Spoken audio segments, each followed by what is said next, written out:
Okay, so this section is called So You Want to Create. We're actually going to ask the question, what do you do when you have created something? So if we turn off these computers after we've done some coding, we lose the program that we've coded.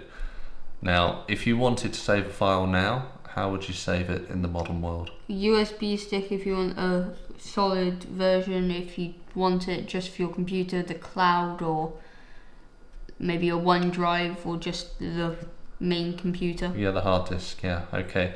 Well, if you're at university these days, you can probably remember a time when you used to record things onto a CD-ROM. If you're in the first 10 years of your career, you might be able to remember floppy drives, but if you're as old as me, then you'll remember these things, cassette tapes, okay? And we've used them for our games, of course, but now we're going to have a go at saving a file onto a cassette tape and loading it, okay? So we'll put this into our Sinclair Spectrum that we're using at the moment.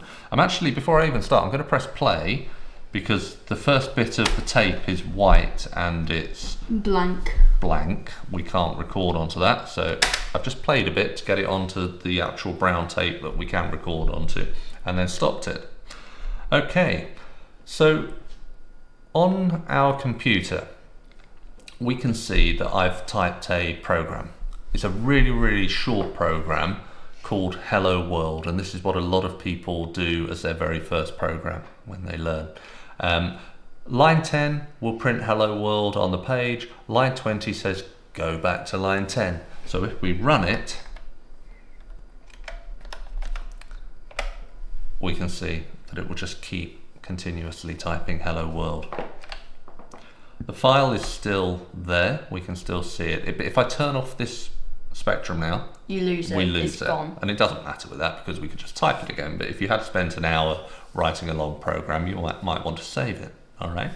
So easy to save. We save in quotation marks. We give it a name. So HW is what we're going to save it as.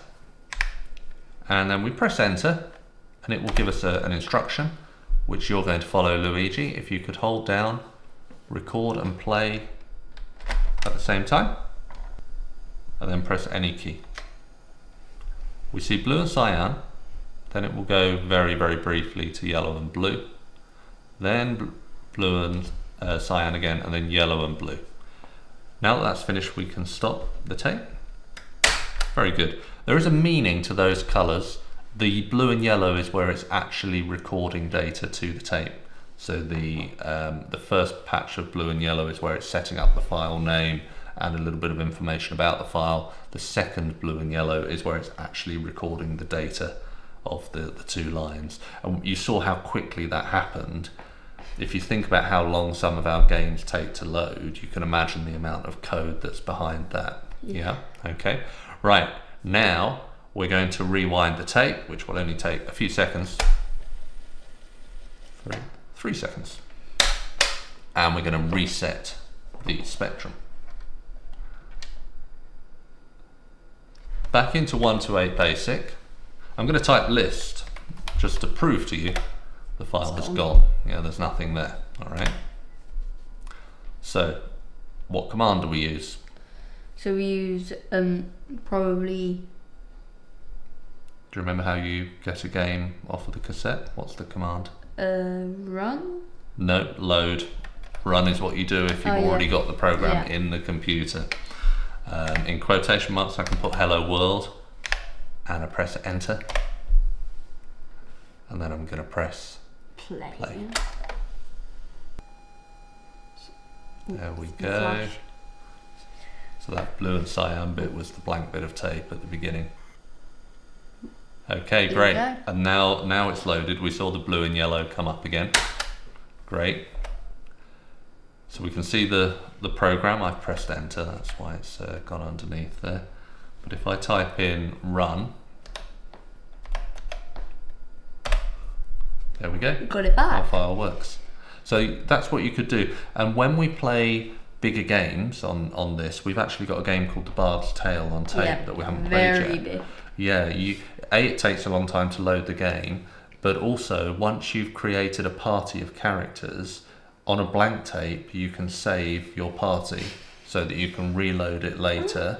And then when you get to a certain part in the game, it will say, now go back to your tape, fast forward to this position, and then load the next part of the game. So that's called a multi-load game, where you have to load several parts of the game in one go. But people a long time ago, if they were more technically minded, and let's say they had a small business like a shop, they could actually write a program that would enable them to run their accounting on a simple computer like this, save it onto tape or onto a disc, and then load it whenever they wanted to do their work. We would look at that today and say, oh no, that sounds too cumbersome, it would take too long. But you have to remember the alternative back then was that they were writing everything in manual book ledgers, so there were advantages to having programs on the computer, although to be honest it was really 10 years later before it really became practical to be using computers like that in small businesses. Okay, interesting? Yeah. Good, thank you for listening.